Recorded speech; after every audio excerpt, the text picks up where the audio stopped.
Welcome to Awaken Within. I'm Rocco Anthony Fermisco. Our guest today is Sonia Choquette Tully.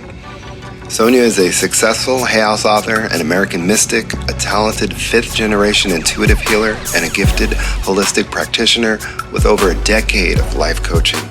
Her purpose and passion as a lightworker is truly infectious, and her words are healing. Most of all, Sonia is a truly authentic, loving, and kind person, living an inspired life while being a service to the world.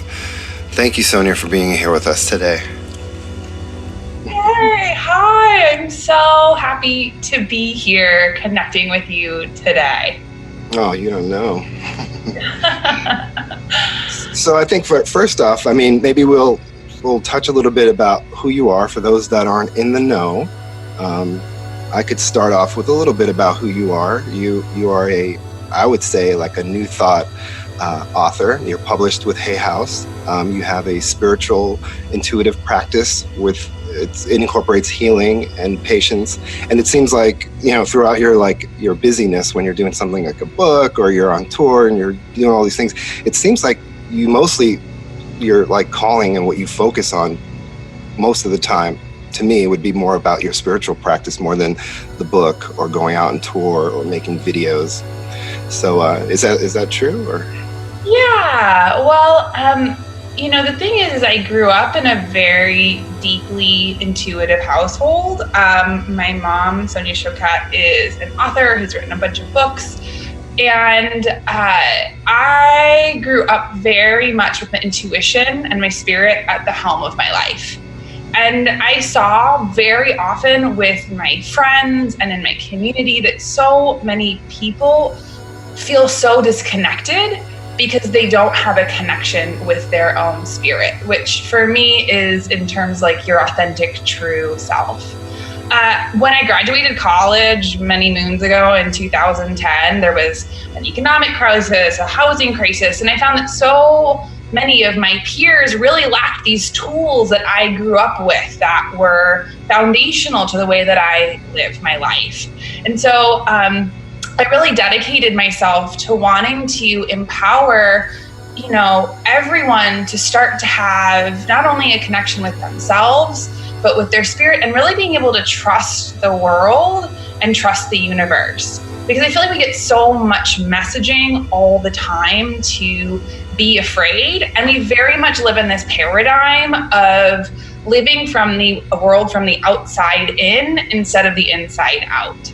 So my sister and I wrote our first book, You Are Amazing, which was very much a direct response to what I and my sister were seeing at the time, especially for so many young people. And there's a lot of really fabulous authors and teachers who I feel very grateful to have spent time with growing up. But now we're in this whole new paradigm. And so we sort of need new tools in order to learn how to navigate, especially with so much noise.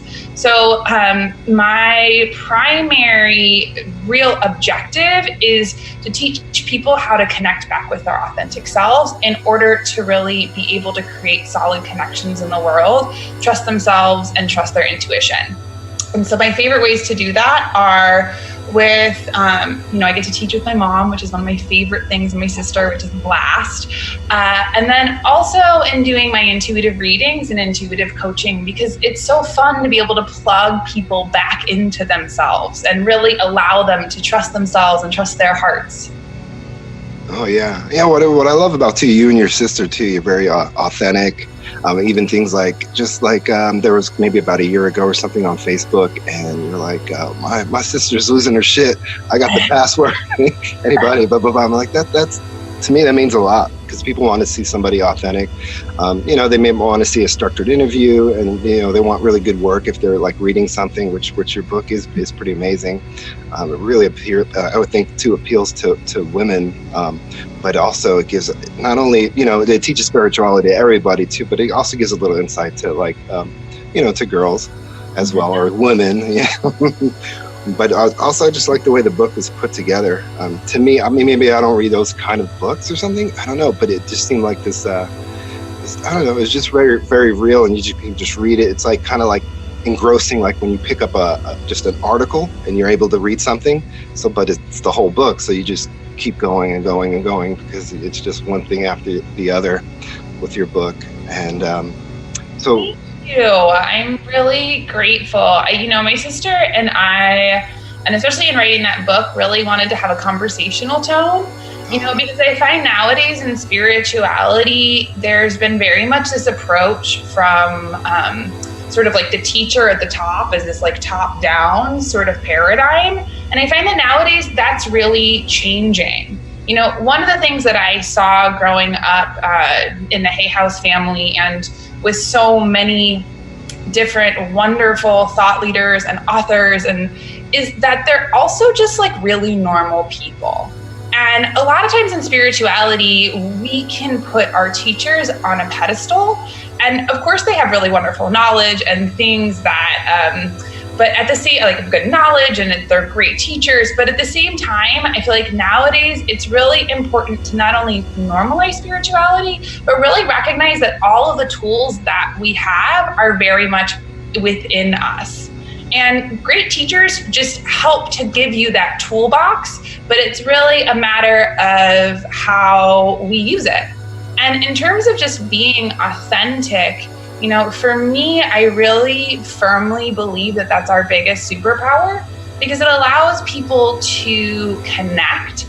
And also, the vibration resonates. And I find that nowadays with more and more social media and more places in which we can sort of like edit ourselves, being authentic is something that we really have to return to.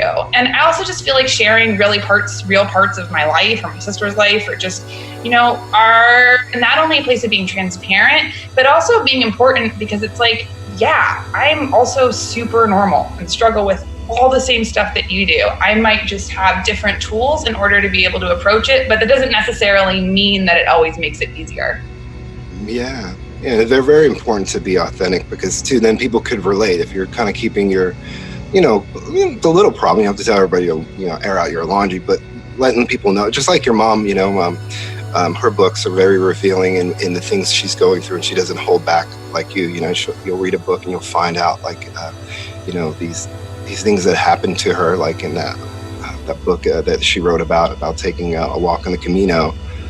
She's just kind of like letting everybody know, and it's really great because there are people that are going through these problems, and sometimes they can't relate to someone that they think is all-knowing and has everything. And so for somebody to reveal, their problems and how they dealt with it is really transformative to other people that are going through a loss. Maybe it's with their marriage, or they lose someone. And so all that happening to her was just a really good healing book for a lot of people. And I recommend it to a lot of people that I knew that were struggling with loss of family and things like that. And people that I've always talking about Sonia, and then I gave them this book and they're like, oh wow, like this is really great because it's dealing with like a person I know. She's like lost her brother out of nowhere, and he had a family, and he's relatively, like 45, something like that.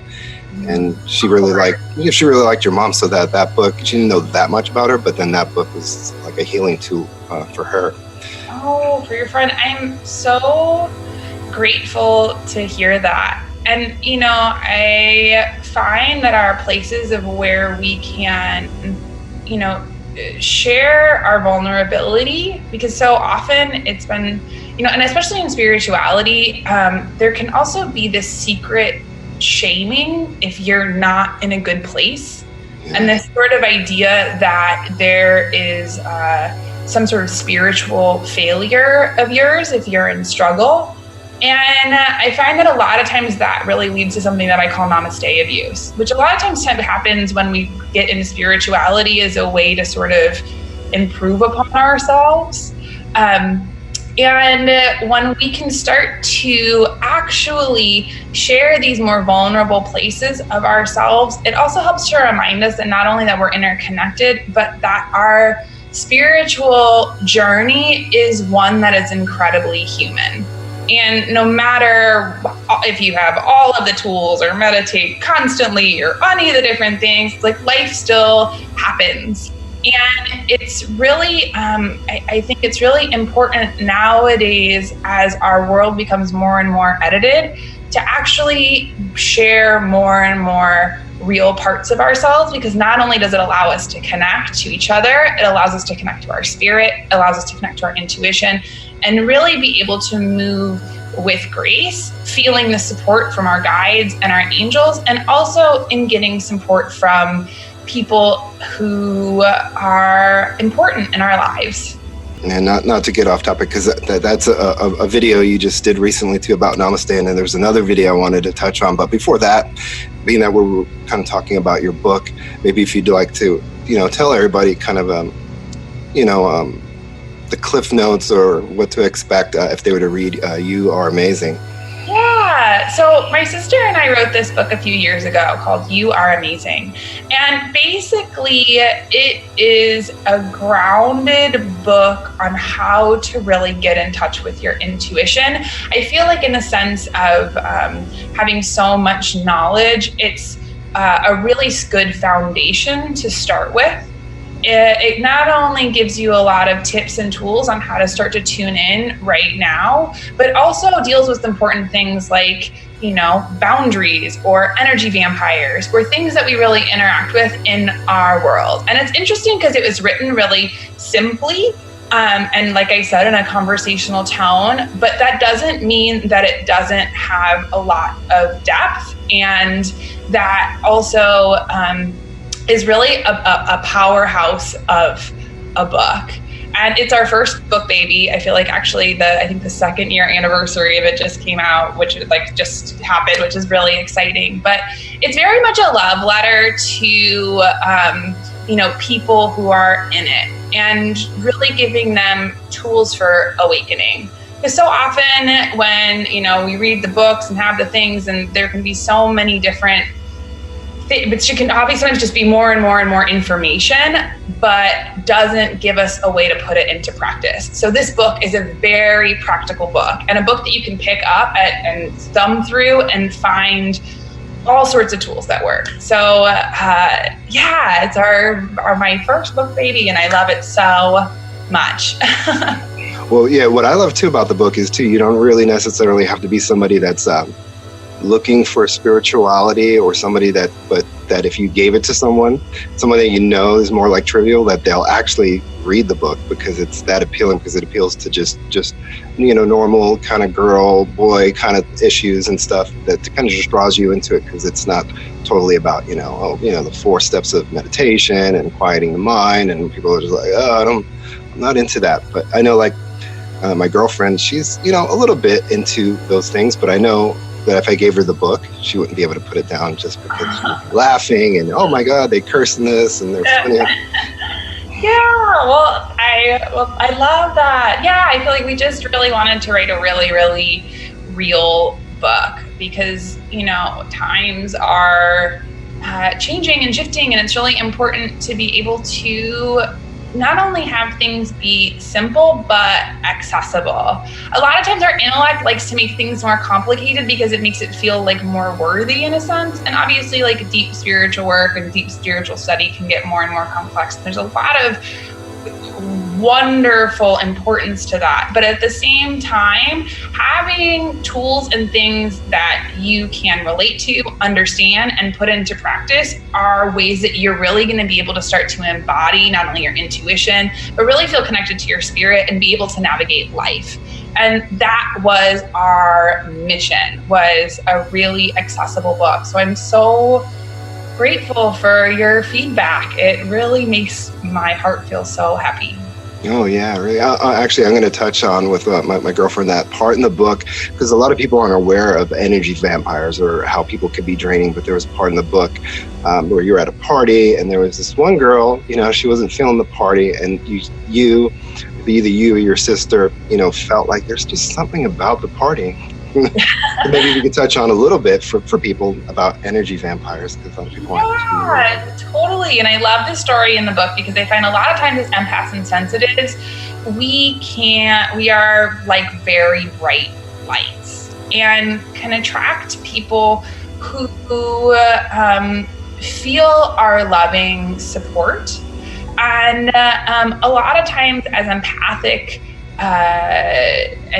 intuitive creatures, we can really tune into where their pain is, and a lot of times we can get hooked in. So basically an energy vampire is anybody who, and there's like different types of energy vampires. I just did an Instagram TV video on this yesterday. But in short, there are people that after you interact with them, leave you feeling drained, confused, anxious, ungrounded. And a lot of times they're sort of like these energetic, like black holes, and where we give and give and give and give and, you know, try and come up with creative solutions, or are super loving or kind or patient. And the story that you're talking about was when I was at a party with a friend who I drove home. And she basically downloaded on me for like way too many hours about all the things that were going on in her life and having just absolutely no solution. And basically what she wanted to do was just have an energy dump, and wanted to just sort of like suck my energy as a way to help make her feel better. Because I did, you know, it was like this place of, you know, I also find that a lot of times as intuitives and empaths is that we are problem solvers. We are very loving. We are very generous. So when people in our lives show up who need support, we're often the ones at the front line, and sometimes don't necessarily take into account what we are giving of ourselves. And so in order to really navigate, it's really having good energetic boundaries by first trusting ourselves and our own spirit, being aware of what our own energy is, and then also practicing trusting others and trusting others' spirit. You know, you don't always have to trust somebody's barking dog, but you can trust that their spirit knows how to navigate, and that you don't have to be the one to endlessly give. You know, so often nowadays, or our old paradigm was sort of this idea of spirituality is martyrdom.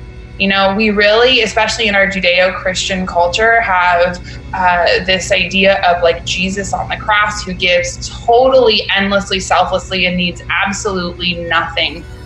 And as we grow more conscious, that paradigm is actually starting to shift, of where we need to start to take care of ourselves and our sweet spirit. And that giving endlessly is a place where we don't practice not only self-care, but even having good energetic boundaries. And boundaries are ways that we can make ourselves and other people feel and be safe. Because the thing is if you're around an energy vampire and you give all of your energy, what happens is, or you get bit, is the next day you're gonna feel the reverberations of that. You know, for me, it can manifest a lot sometimes in feeling really anxious or really ungrounded. And then recognizing that it's not even necessarily my energy, but that I've just sort of glommed onto somebody else's. And so it's a really good tool to actually like stop energy vampires. You know, first of all, being aware of what your own energy is like. I spend every morning just a few minutes of getting in touch with my own spirit and my own heart. And it just even takes a few deep breaths of starting to go there. And then I can be more aware of what comes in to my energy field. You know, second of all, there's another really great tool that I learned from my mom many, many moons ago, is that, you know, our solar plexus is our power center, and it's a lot of times where we receive energy. And so even if we just cross our arms over our solar plexus and even just angle our bodies away a little bit, it's another way that we can deflect energy if we're in a situation where we can't walk away. Let's say if we're with a boss or a family member or whatever. And another really, really, really great way is to start to check in and see what we're available to. And if we're getting bad vibes, give ourselves permission to walk away and know that we don't have to be responsible for someone else. We just have to be responsible to someone else. And being responsible to someone else first means that we have to be responsible for ourselves. Yeah, exactly. Yeah, and your mom does like a 101 little video on energy vampires, and she talks about you probably saw it. Yeah. And there's a great book that goes really into detail for this psychiatrist, and she does a lot of books with Deepak Chopra, Judith Orloff. And yeah. goes into like a lot of details. It's great because she she defines who you might be as, like, if you're an empath, or, what's your personality, and also to see the traits you might be displaying that are actually vampirish, and how to, like, refrain from that, as well. Totally. And I think it's just another part too is just being aware of, our feelings, our needs, and really being responsible for that. Because sometimes, we come in with our own woundings and ways that we try and get connection and affirmation. And if we act unconsciously, it can be a place of where we can start to shed light for our own personal growth. And also too, of just being more gentle with ourselves and just life. I feel like we really come from a culture that really can be very critical of our sweet, sweet spirit. So that sounds like, she's a wonderful teacher and author, as well as Deepak, definitely. Oh yeah, I really like her. And then, so being that we're kind of talking about, like, certain topics that you've been kind of sharing on your videos, and you have some of it in your book as well, I thought, there's a video I did not too long ago, and it was really good. It was a powerful video, and it was about, like, knowing yourself and your power and not giving it away, where you're going to do an interview with someone and they wanted to critique your work. So I thought it'd be great for you to touch on that, because that was a great video. Yeah, thank you. Well, I just moved to New Orleans. I was living in France and really living very close to my mom and my sister. And I moved here and have a boyfriend who travels for work. And so it's been a really big year of tremendous change for me. And, as an empath and sensitive, and intuitive, I recognize that in this place of being ungrounded and in change, it has actually made my energy a lot more porous. So I'm really available to sort of take things in more deeply than if I was feeling more grounded. And so there was a gentleman who invited me to be on his podcast, and we had a preliminary conversation, and then decided to use that conversation to ask me if I was open to critiquing from my work. And I don't know this person, but and this was a place too of really starting to practice my own boundaries, of really checking in with what was true for me. Because if I slowed down and really checked in with my spirit, it would have been a solid no, I'm good right now. But I was like, sure, why not? I want to be available, blah, blah, blah. And we talked for quite a while, and he gave me all this feedback and all these things. And there was part of my little intellect brain that was like, yes, totally, right. Oh my gosh, that like preyed upon all of like my worst fears. I was like, oh my God, this is not doing a good job. Who am I? Do I even know what I'm doing? Oh my gosh, I need to redo everything, and threw me into this panic. And it was a place where, and then when I sort of took a step back, I first recognized, that I had gotten psychically slimed. That I had totally gotten slimed in having this conversation with this person who had good intentions, but wasn't necessarily that conscious of his effect or delivery or messaging, and maybe even had his own agenda in a way. But it was an opportunity for me to look very clearly at where I gave away my power. And where, especially as we have our own insecurities and our own fears and our own things, it's, our intellect can get super, super loud and decide that that is the truth. And then when people show up and, sort of hit those places where we're wounded or where we're building our strength, it's interesting how much we can decide to drink that in as true and really give away our power to someone else. And this is what I was talking about earlier, about how we've really had a model of having the world being reflected from the outside in instead of the inside out. And for me, it was a real opportunity to have to start to slow down and really look at, what do I know to be true about myself? And then I can look at that also with what are my actions? Because a lot of times it's like, where our energy goes, attention where attention goes, energy flows. And when we can start to actually piece apart these different things and really start to develop like a catcher's mitt between ourselves and life, it's sort of like the different pieces of information that can come in. It's like, is that actually true? If it's not true, then I don't need to think about it, digest it, worry about it. And again, is a place too where I was recognizing that I really just needed to be more gentle and kind and loving with myself. Because when we get ungrounded or we're anxious or fearful, our intellect gets really, really, really, really loud, and creative is a way to try and keep us safe. And when we're in that space, it's very easy for us to it's almost like your house is on fire and you're scrambling to put it out. And so it's sort of like coming with all these creative solutions to try and find ground again. But in reality, you know, our ground is here. And also a practice of just knowing who it is that we are.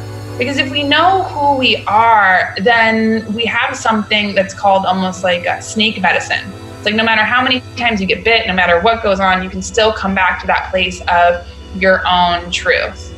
And, you know, for me, it not only ungrounded me, but first I had to practice what I call my emotional first aid kit, was by starting to be kind and gentle and reassuring and loving to myself. And even just starting to get under the feelings of like, what is my body actually telling me? What are my feelings actually telling me? You know, and it was like, I'm feeling ungrounded. I'm feeling afraid right now. I'm feeling, and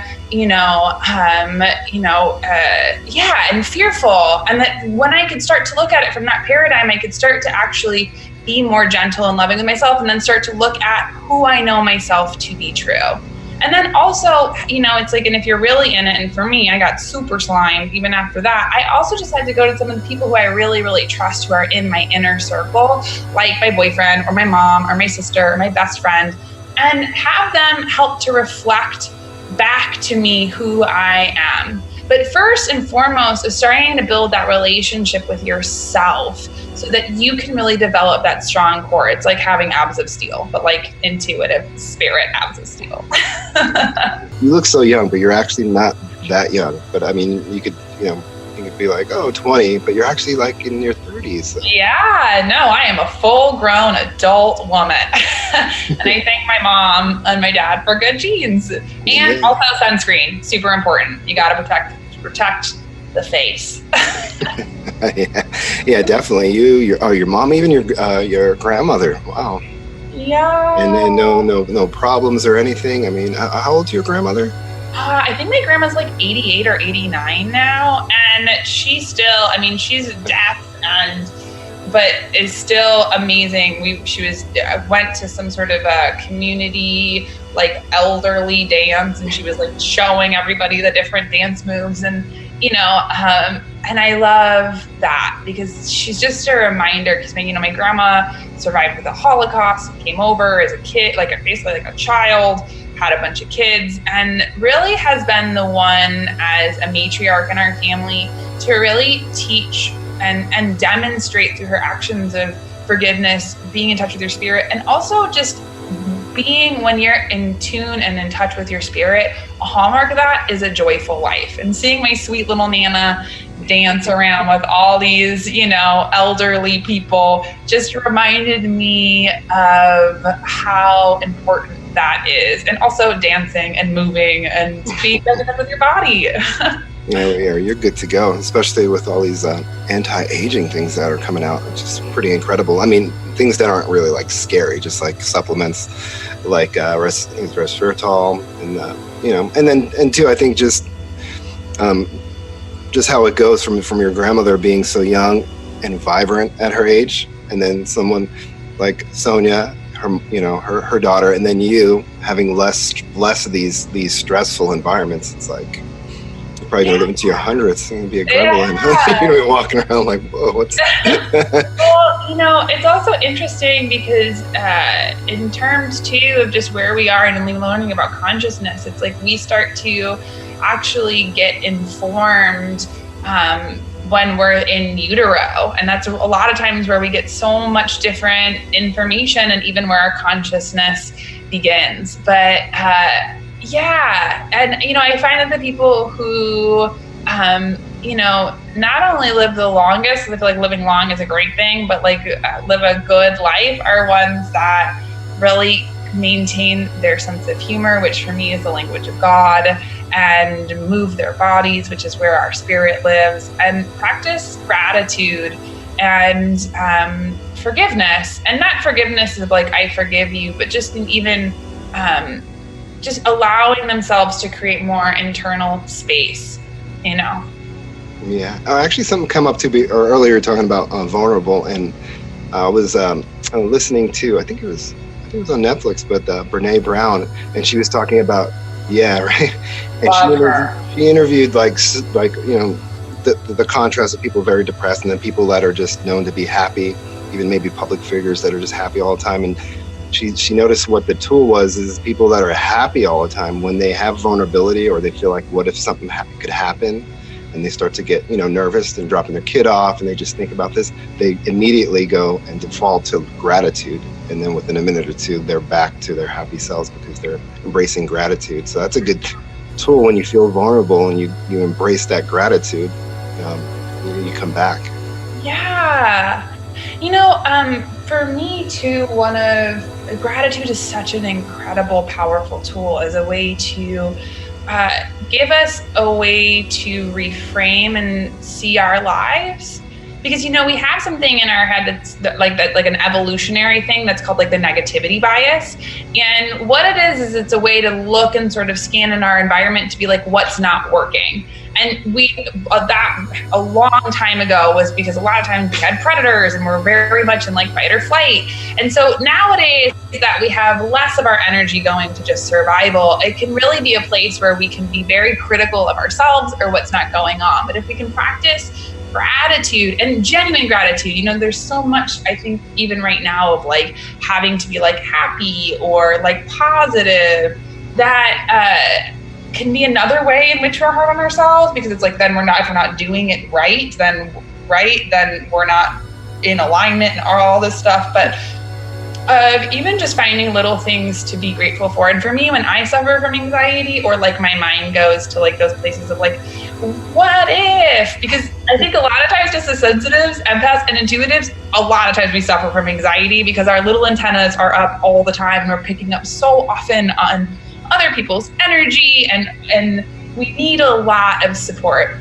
So for me too, when I deal with my own anxiety, I love practicing gratitude, but also of just reminding myself, like, if I go to worst case scenario, I'm like, well, I trust myself and my spirit to just deal with it as it comes, instead of rehearsing the outcome. Because a lot of times it's just ways that we're trying to find control and ground. And that's a place where, for me, when I look at it that way, of a place to practice being compassionate with myself. Because, being a human being is hard.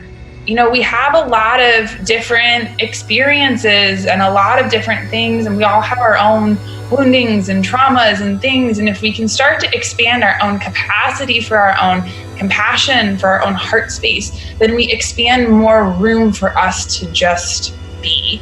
And from there, we can make all sorts of decisions. We can actually tune in. We can and be empowered to feel confident in the world. Yeah. I mean, what was really powerful for me too is finding out that I was empathic. Maybe you could just, in short, tell people what empath is, or being empathic, because I never noticed. Even like going to a mall, I didn't notice like, why did I feel a certain way, and when it usually wasn't like too it could be positive if I'm rushing through to get things, whatever, but if I'm just taking my time or have an hour just to just kind of window shop and look, and then I come home and I kind of feel this just kind of weird drain, like, I don't know. And a lot of other people I've known too that didn't know anything about being empathic, obviously they were, because too, a lot of them say, I don't like going to the mall, or I don't like, let's go, but like, let's make it short. So maybe if you can view let our viewers know. Well, I find that a lot of times, empathic people are people who really show up in this world with very open hearts. And because of that, we are extraordinarily porous to the energy that surrounds us. So empathic people, a lot of times we're extraordinarily sensitive. We can deal with a lot of anxiety. We can, and are a lot more aware of the subtle energies that are around us and very much get directly affected by it. And so it's sort of like, if you don't know that you're empathic, it's sort of like this feeling of like, how come I feel the world so much? Because empathic people do. We really experience the world and our emotions and even other people's emotions in a way more profound, embodied way, because it's a lot more conscious. And so when you're an empathic person and you're not aware of it, it's kind of like walking around without having like almost like your skin in a sense. and so where we can get very directly affected by the energy. So it's really important for empathic people, to practice like a lot of self-care, have like really solid alone time, and find places to recharge. A lot of time empaths are also introverts. I'm very much an empath, and I am an extroverted introvert. I love to be out in the world, but I definitely need my time to recharge. Ambivert, have you heard of that? Yeah. I guess I'll listen to everything. Yeah. I feel like I'm a little bit more of an introvert. I love my alone time. One thing that I love with my boyfriend going on tour, I'm like, I have the house to myself. Yay! Yeah, that's true. The only reason why I think I would maybe say ambivert is just because there's times I'm very introverted, and sometimes too it's to the point where it's like, I gotta socialize a little more. But then there's times where I'm just like a socialite, just going out and but in a good way. It's not like going to a bar, but it's just whatever is going on. Somebody calls me up for something, I never tried it, I'm like, oh, I'm there, let's do it. Like, yeah. And also too, just as as an ambivert, even empathic and all of that, it's just like how finding grounding system and grounding tools and getting really clear on what it is that we need and who we are, so that we don't unintentionally isolate ourselves. Because sometimes I find, even with my clients, that they can, feel so sensitive in the world and don't necessarily have a grounding system for themselves, that then they get overwhelmed and only feel safe within the confines of their own home. And so it's really important to have, be able to find those places of feeling solid and grounded and safe in your body, so that you can be sort of anywhere. But being out is also important because it's really good for our brain and our brain plasticity to have new experiences and experience new things. I feel like I'm with you. Being out and trying new things and being uncomfortable too are some of our best tools to tune into our intuition, tune into ourselves, and also just grow. Yeah, exactly. And too, what was it? You were touching a little bit about too. It's kind of like the emotion code, and your mom was on that too, as about too. A lot of people don't realize too, to feel the things that don't feel good. And then heal through it. So if you're resisting all these negative feelings or feelings you don't want to, it stays in your body and becomes these trapped emotions. So when there's something very tragic or something that even you feel and other people don't feel it's a big deal, you need to just kind of recoup. You need to grieve. You need to feel those things and then let it pass through instead of holding it in. Yeah, I am a huge proponent of that. I find that a lot of times in American culture, there's a lot of this idea of like pulling yourself up by the bootstraps. And that can be, I think almost like code for you can't, like if you feel things or are vulnerable, then somehow you are like failing in one way or another. But, our emotions are so they're powerful and come in and out like waves and can feel really scary or ungrounding, and especially uncomfortable emotions. Oftentimes we get really afraid that we're going to be stuck in that space forever and really resist it. But there's another place where if we can feel our feelings, not only do they help us, give us very direct feedback on like our boundaries and needs, but also can be a place where we can soften and open our hearts, and also where we can learn to sit in discomfort and recognize that we're not in danger, but that we are growing. And, you know, for me, very much, I find nowadays that, especially with just the rise of technology and all of these things, you know, we have gotten our attention span, our capacity to be uncomfortable has become more and more and more diminished. You know, it's like the first thing that we do is like reach for our phones or reach for, you know, whatever to distract ourselves. When in reality, if we can start to create more internal space and feeling our feelings, they'll actually move, which is so important, and actually have us be able to process them so that we can have more space and capability to in real time. And also, we also don't get stuck necessarily in much as like stories or old patterns. And yeah, feeling our feelings and being in our bodies, I think, are the most essential tools that we have.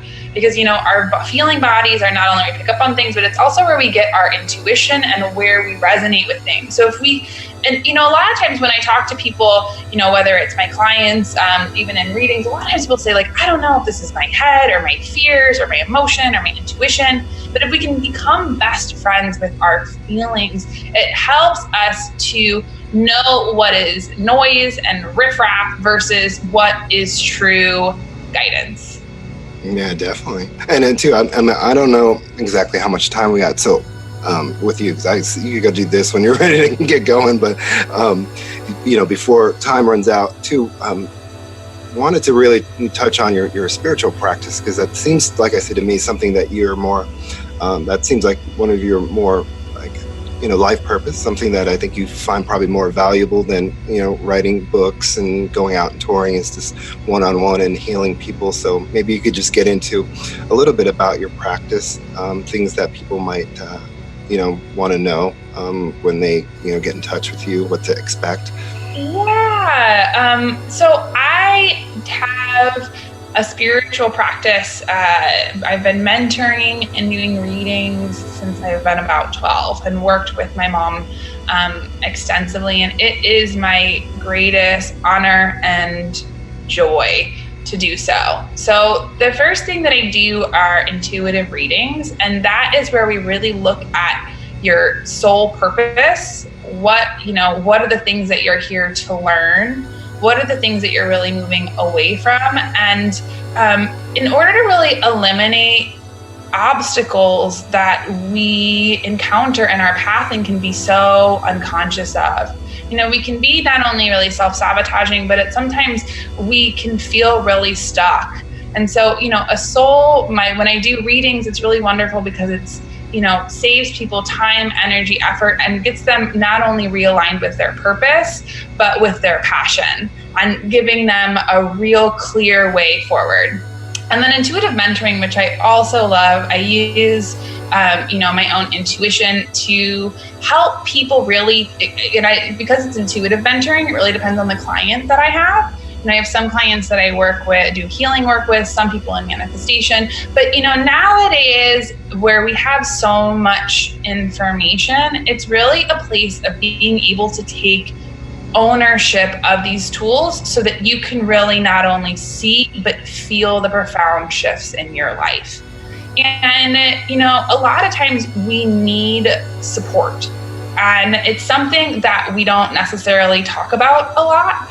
But in being able to be witnessed and supported, and also given things that actually work for us, it gets us not only back in touch with our spirit, our intuition, but also really starts to move your life out of fight or flight and into flow.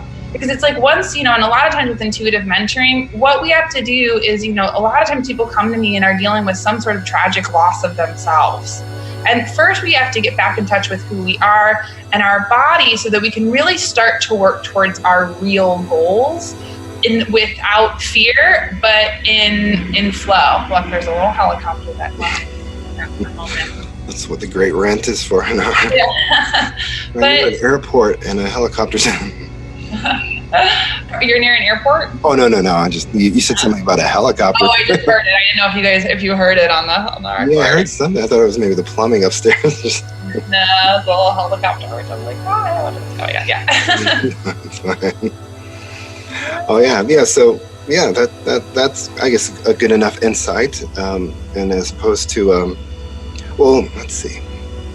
is there, so say if you, and I can edit this out too, but if there's like, because I know you do a little bit of practice, whether it's anything you feel comfortable with, whether it's giving me maybe a little reading or telling me my joy guide, or because I'm not sure if to the things you do, because it seems like a lot of it is just intuitive mentorship.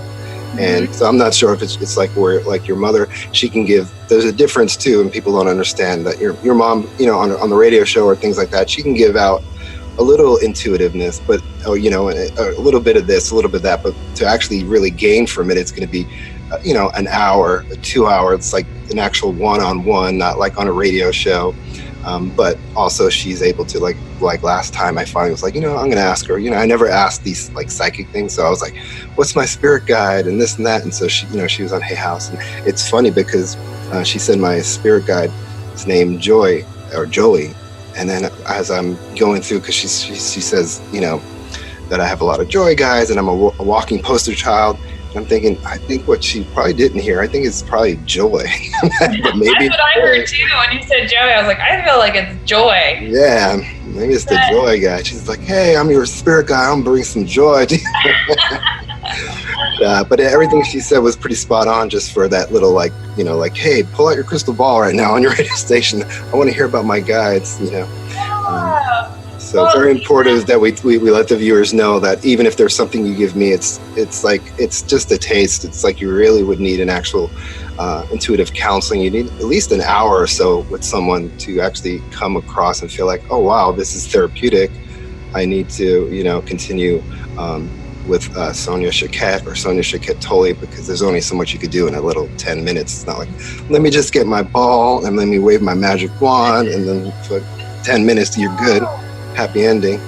Yeah, well, you know, I would say the thing that I pick up on you very, very, very clearly is that not only, and I feel like the thing that I feel very strongly is that you just have such an incredibly gentle spirit and have a really open heart and are very much someone who is here to not only be a leader, but an example, and somebody who is also here to really bring sort of like a grounded framework, not only for spirituality, but, you know, and two, of also being an ambassador as very much a light worker. You know, I think too, another thing that I would really say to you is to really start to pay attention to the places in which you're incredibly competent, because I feel that you have a very competent, very intuitive spirit, and in really taking hold and really taking ownership of those pieces of yourself, that you'll really continue to blossom. You know, I also would just say to you to also be extraordinarily gentle with yourself. You know, I would also say that you're somebody who holds themselves to an incredibly high bar, and that in really allowing yourself to start to notice your gifts, that this can also, and I feel like your gifts include, you know, one of the big thing that just keeps coming to me is just your generosity of spirit. You have a really beautiful way of being able to witness people, and that is a profound gift. It really is. And I just see your, just again, that open-hearted nature that you have is another place that is one of your most gorgeous assets and tools. And so I feel like really the place of continuing to grow your own confidence, because you're really here to do really magical things, and also in that of just starting to recognize the effect that you have on whoever you interact with. Oh, that's great. That's spot on. Yeah, so that'd be like my 2 minute thing.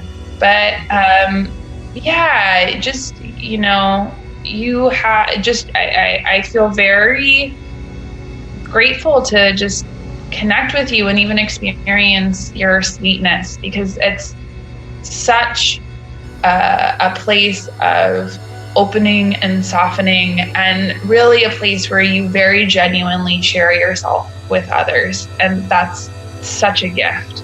Yeah, well, you are our people. I feel like you're right here in it with us. You are our people. And it is so wonderful to find people who are part of our tribe.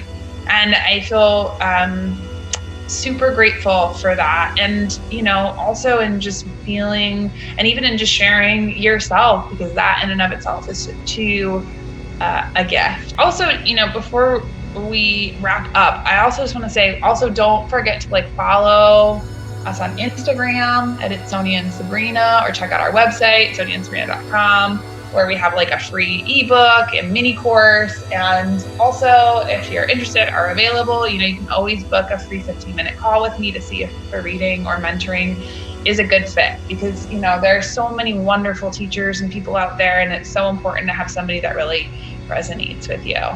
Yeah, exactly. So I'm going to definitely post all the links below, and I'm really good at that. I'm also good at actually adding descriptions of what was said in the interview, but finding every damn link too. Is some people are like, man, you found every link that person has. It's like Twitter, Yay, on Twitch. Yay, great job. I'm so excited. Well, I've got to run because I have another appointment soon. I need a minute, but I am so grateful for our time to connect.